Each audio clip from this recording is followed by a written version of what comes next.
want to talk to you about circle prospecting as a lead source, circle prospecting. And for those of you that don't really know what circle prospecting is, well, it is the closest thing that I would say we have towards cold calling or cold door knocking, right? But it's not. It is not cold calling and it's not cold door knocking. And the difference is really this. When you do a cold call or knock on a door cold, there isn't really value to the call. It's like you're calling them up and saying, hey, have you had any interest in selling your home, right? It's that kind of idea. When we do circle prospecting, you have to bring something of value to the consumer. And that's the difference here. See, if you're bringing something of value, and I'm going to suggest, when you're circle prospecting, you really emphasize on the value. Like, for example, what would you circle prospect? Well, an example would be circle prospecting a brand new listing, right? Brand new listing hit the market. You're going to connect with the neighbors and you say, hey, Mr. and Mrs. Neighbor, 103 Norman's for sale. And then you bring the value. What's the value? Well, you inform them about the home, right? It's a 4-bedroom detached double car garage, 3 baths, and it's asking 1.2 million, right? As an example. So I'm now bringing value to my conversation, right? And that is the key. If I just called you up and said, hey, your neighbor's for sale, you guys want to sell too? There's no value there, right? So we want to make sure we're bringing value to the call.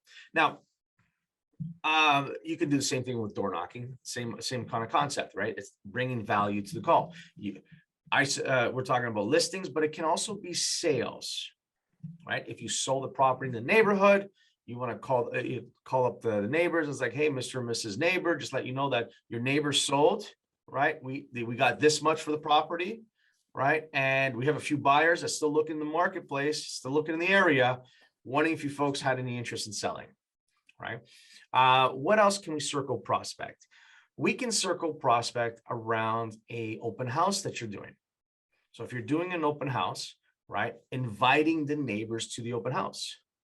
What else can you circle prospect? Well, if you live in a neighborhood where there's a lot of condo apartments, like that's your marketplace, that's where you want to work, and you decide to do let's say a first-time home buyer seminar or a seller seminar or investor seminar, and you want to invite everyone to the seminar, right? That's circle prospecting, bringing something of value to the consumer, right? And inviting them to this seminar, right? So there's multiple things that you can circle prospect around, right? That being said, the question becomes, what if I don't have a listing or a sale, but I have this great area, it's a high turnover area. Should I circle prospect someone else's listing or sale? And I'm going to say yes to that. I'm going to say, in fact, it does not need to be from your own company. You can circle prospect literally anyone's listing. And that's what I recommend. I actually recommend that if you are going to circle prospect any area, do your research. Really find out is that area a high turnover area? Are things selling really quickly in that marketplace? Because this is what we know. When someone lists a home, normally 1 or 2 other homes come up for sale in the next few weeks. And have you ever noticed it's never with the same agent? It's like if you got a neighborhood, nothing's for sale. All of a sudden, one house comes up for sale, and then a week later, another one comes up for sale. That happens all the time. So it is a great idea when you do your research and look at marketplaces and neighborhoods where there's not that many for sale. As soon as one comes up, hey, you should target that neighborhood. You should really target the neighborhood. Now, the question becomes, what should you say? My favorite when it comes to circle prospecting is actually calling around listings versus sales. Because when you look at listings, it almost feels like more impactful on the consumer. It's just been my experience. So a few questions you may want to ask, and you can jot these down or watch the video again, right? And it goes like this. So I would not, I'm going to be knocking on the door in this case. Okay. So I'm knocking on the door, knock, knock, knock. They answer the door. I'm like, hey, my name is Dan Macedo with blah, blah, blah real estate. Just want to let you know that your neighbor at 103 Norman Drive just came up for sale. It is a 4-bedroom, 3-bath, asking 1.2 million. And I was just curious, who do you know that would like to move into the neighborhood? Now, folks, what that is an open-ended question. It's not like a yes/no question. I'm going to start with an open-ended question because I want them to think about it. I want them to really think about this. Who do they know that would like to move to the neighborhood? Now, just ask yourself that. Have you ever had people come over to your home, a dinner party or an event, and they're like, hey, this is a great neighborhood. Love your neighborhood. Would love to be in this area, right? Has that ever happened to you? It does. I mean, it happens to all of us, right? We get people, friends and family that come over. It's like, this is a wonderful neighborhood, right? And they will have the same. The neighbors will have the same of people that they know that like to move close to them. I mean, in fact, for me, if any one of these bungalows came up for sale in my neighborhood, I would buy one simply because I want to get my in-laws down from North Bay to move into one of those bungalows, right? I don't necessarily want my in-laws to live with me, but across the street, that'd be perfect. That would be great, right? So there are many people out there who would love to have family members move close to them. So this is a really good opening question. Who do you know that would like to move closer to you? It's almost like kind of pick your own neighbor program. That's what it is, right? Now, if they say no, yeah, every one of those Raymonds. That's funny. Okay, so if they say no, I don't know anyone, make sure, whatever the answer is, I want you to repeat it and give them tons of approval. And say, okay, so you don't know anyone. Thank you for thinking about it. Really do appreciate that. And then you bounce right into your next question. And the second question I would use, and again, we're all telling a story here, right? So I would say, well, just so you know, there'll be a number of buyers that will look at this home, not select it, but would love to move into the neighborhood here. So I was just curious, have you had any thoughts on selling? Now, is that true? Will there be people that look at the home and not select it? 100%. It's not like the first person that walks in buys it. So there'll be a number of families going through, not selected for whatever reason, but still want to be in the area. So even though you personally don't have a buyer for their home, but you're not lying to them, there are going to be other people looking in the area. All right. And you want to hit the iron while the iron's hot. That's the idea behind this, right? So asking that question and saying it like a story. Hey, Mr. and Mrs. Neighbor, just want to let you know, there'll be a number of people looking at this home, not selected, but love to move into the area. Have you had any thoughts on selling? Right. Now, if they say no, again, hey, listen, I appreciate you thinking about it. Thank you very much. I am curious. Here's the third question. I am curious. Who else do you know in the neighborhood that may be thinking of selling? I love that question. Now, let me ask you this. Do neighbors talk to each other? Yeah, all the time. Neighbors talk to each other all the time. So they know that nice old lady down the street whose husband passed away and the house is way too big for her. They know of that couple that's got the 4 kids and they're expecting a 5th and the house is way too small for them. They know neighbors talk to each other. So it's important that we, at least try one more question and ask if they know anyone in the area that may be thinking of selling. Now, if they say no to that, same idea. Hey, listen, thank you for your time. Again, my name is Dan Macedo. Here's my business card. If you ever have any questions about real estate, I'm here to help. Thanks so much. And as you turn away, you come back. Oh, by the way, would you be interested in knowing what that home sells for? Love this. This is the oh, by the way. Now, do people want to know what's happening in the marketplace? Absolutely. It's called the nosy neighbor syndrome. Everyone wants to know what the other people are doing. So when you turn them, go, by the way, would you like to know what that home sells for? And if they say yes, great. I can simply text it to you. What would be the best number to text it to? So what I'm trying to do there is start to collect data. I'm starting to collect data. In our marketplace, it gets tougher and tougher to find phone numbers. And if they want to know, if they're the nosy neighbor that really wants to know, they'll give up their cell number to me. And I'll simply write it down and let them know that, hey, I'll simply text you the information, right? Now, this is a really great process. I love, love, love circle prospecting.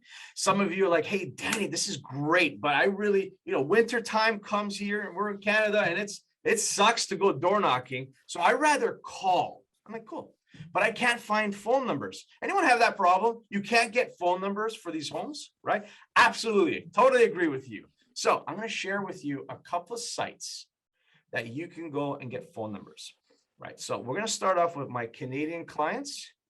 There's only one place you can really go, and it's called telelistings.net. Literally, this is the only place you can really go get any numbers. And what you do is you simply log into you sign up. You have to pay for this, of course, right?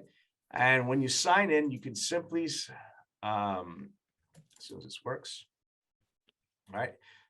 You would put in, let's say, the neighborhood. You could put in streets, but I'm going to simply go with postal code M6H as an example. And then boom, I got 5,000 numbers to call in this particular area. Now, you see the red, that's the do not call list. And if I want to hide that, I do that and boom, I got 2,700 numbers I can call. 2,700 numbers that I can call. Here's Dovercourt Road. Right. So this is one example for my Canadian clients. Pretty much sucks because that's all we have. Right. I know you can go to Canada 411. That's even worse because you just have to type in every address one at a time. That's more of a reverse search.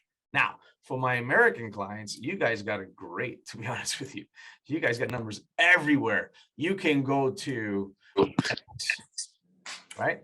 You go into Redx and pick up right here, see geo leads. You can go into landvoice.com. They have the same thing, neighborhood searches. And then the third one that I know of is Vulcan 7. And as you can see here, neighborhood searches, they all have them, right? So these are great tools to make this a proper lead source for you, right? Again, I would split it up between the door knocking and the phone calling. Now, the beauty about this particular lead source is it's really inexpensive. Aside from getting the phone numbers and paying for that service, it's pretty much sweat equity. It's you picking up the phone or you door knocking. So it's a really good lead source that's inexpensive. It's probably one of the most inexpensive ones. On top of that, if you keep track of your numbers, I mean, you really keep track of how many people you talk to and how many leads you generate from them, and then how many appointments you get from those leads. You really keep track of these numbers. See, this is where you can really make a great predictable business, repeatable, predictable business. Because at some point you'll realize that, hey, if I speak to 187 people, I get a deal. Now, knowing that kind of information, would then not be confidence in your business? Knowing that if I spend an hour, I can talk to 5 or 6 people in that, and then I generate X amount of leads. See, this becomes really powerful in your business. So I really like circle prospecting as a lead source, but let me up this a notch for you. This is fun. I don't see Renee on the call, right? But she shared with me a really cool hack that she does, right? So what Renee does, and I'm going to share with everybody here. She employs the service of slide broadcast. Slide broadcast. What is slide broadcast? Slide broadcast is a ringless voicemail drop. That's what it does. So you record a message, you select the people you want to send it to, and then it fires it off to them. The phone does not ring. The phone doesn't ring. It simply embeds into their voicemail. They show up on your phone, hey, missed call, and there's a voicemail, and they listen, and there's a message. Now, what she does is real simple. Every Monday, she'll take a look on her MLS system and see what brand new listing just hit the market. Brand new market, and it's not even hers, not even her company's, brand new listing. She'll then record a message saying, hi, this is Renee, right, from blah, blah, blah real estate. Just wanted to let you know that your neighbor is up for sale. at 103 Norman Drive. It's got this, and that, asking this much money. If you like to go take a look at the home, please give me a call. I'm here to help and show you the property. If you're interested in knowing what your home is worth, hey, also give me a call. I'll be glad to share you that information. Thanks so much. That's her recording. She records it one time. Then what she does is she picks 200 homes on the Monday and fires off that voicemail. Then on Tuesday, same voicemail, she sends it to 200 other homes in the area and does it again Wednesday, and then does it again Thursday, and does it again on Friday, right? Sorry, my bad. She's sending 100 homes, not 200, 100 homes. So she ends up sending 500 voicemails to one particular marketplace. That is 2,000 voicemails a month right here. If you look at the pricing, she sent out 2,000 voicemails and it costs her $100 for that. And she's doing 2,000 voicemails directly to people's houses. You know how with this simple system, she's bringing in about 1 transaction a month because of it. So well worth it. So, however, if she's spoken to those 2,000 people, I would guarantee you she would have way more business. But this is a way around this. If you want to use circle prospecting, I'm sharing with you the sweat equity and the check equity. The check equity isn't really that bad. Let's be honest. $100 a month, I would take that all day, every day, right? Especially if you're generating a transaction a month. Now I'm sharing with you her numbers. That's her numbers. That's what she's doing. All right. So this is circle prospecting. Does anyone have any questions or concerns or comments? Like, everyone loves Raymond, which is hilarious, right? Coming soon at the point, would you advise circle prospecting? Right away. Like, I wouldn't wait. If you have a coming soon, so the question is this. Anthony's got a coming soon listing, and I was wondering how many days before the listing goes live before you actually send out and do the circle prospecting. To be honest with you, even before it hits the market, I'm going to hit it. Even way before it hits the market. In fact, part of the plan would be to do a VIP open house the day before it hits the market. And now it's circle prospect the whole week beforehand to try and get interest with the sellers and say, hey, this hasn't hit the market yet. Why don't you guys come see the home? Come see the home, VIP. Right? People love that. They love the nosy neighbor scenario, right? The nosy neighbor syndrome. They love to know this ahead of time. And you'll be able to speak to buyers, sellers, and potential buyers before it even hits the market. If you're doing circle prospecting, and I'm glad you brought this up, Anthony, don't circle prospect a listing that's been sitting around. Okay, that's a big no-no. If that listing's been sitting around for a month or two, that's no bueno. That's not a good one, because everyone knows that home's for sale. But if that one comes on the market the day of, that's why Renee's doing extremely well. It hit the market on Monday, and then she's taking the whole week to connect with everybody right away. That is the secret sauce right there, folks. All right. Any other questions? Great question, by the way. No, we all good? All right. You know what time it is, baby. So please unmute yourselves. Please unmute yourselves. And I'm just curious, what day is it today? Money making day. I don't feel the love, guys. I know it's Wednesday. I know it's hump day. Come on. What day is the day, baby? Money making day. Right, it's a money making day. If you're on this call, it's a money making day. Aquí, avanza. Tú te estás preparando, peínate todo. Move a needle. Hey, you guys are awesome. I'll talk to all of you tomorrow. Thanks so much. Thanks, Danny.